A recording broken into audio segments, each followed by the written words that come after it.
Today's spooky spot, we are having a look at the Hot Wheels Ghostbusters 2 Ecto 1A. Preferred the 1A, to be honest, over the original Ecto 1. Just had a little more going on to it. Of course, it had the side reading display that was moving while the car was in motion.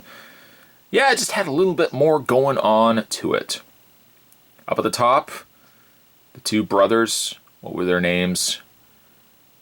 I don't remember their names. I draw an absolute blank, like somebody has eaten my brains. At any rate, the back of the package. Solari Brothers? Is it the Solari Brothers? Something like that.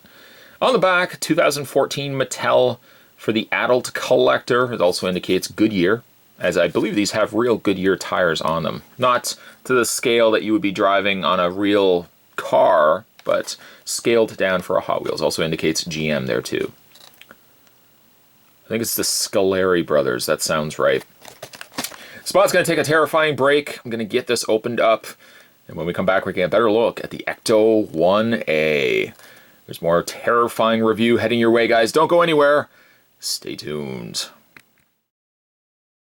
Having a look at the Ecto 1A. It is a really neat looking vehicle. Smallest of details also present here on this die-cast car. On the front, we have the Ecto 1A license plate. Very small, but you can still see that it's there.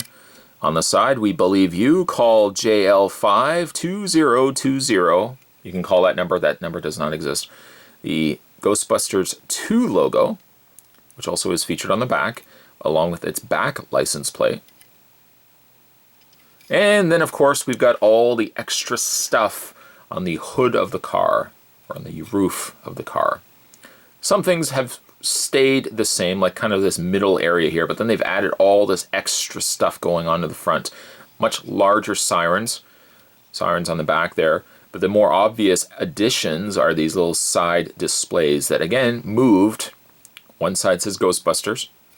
The other side says, "We are back." Well, actually, it says "We're back." Another thing that was present on the Ecto 1A was the addition of the hazard tape stripped across the sides of the car on either side there. I just, again, felt like there was a little more going on with the Ecto 1A than the Ecto 1. I just kind of thought that was fun. The coloring on the car looks pretty good. The front of the car, I don't know, does it not seem a little off-colored to you? Whereas the rest of the vehicle kind of has this slightly off-white. Just seems like the hood of the car seems a little more dingier in color. For a scale comparison, let's have a look at another vehicle that we had to look at on this terrifying month of Spottober. There's a Mystery Machine. Proportionately, Mystery Machine fits what I can gauge to be much larger drivers than the Ecto 1A, but that's okay.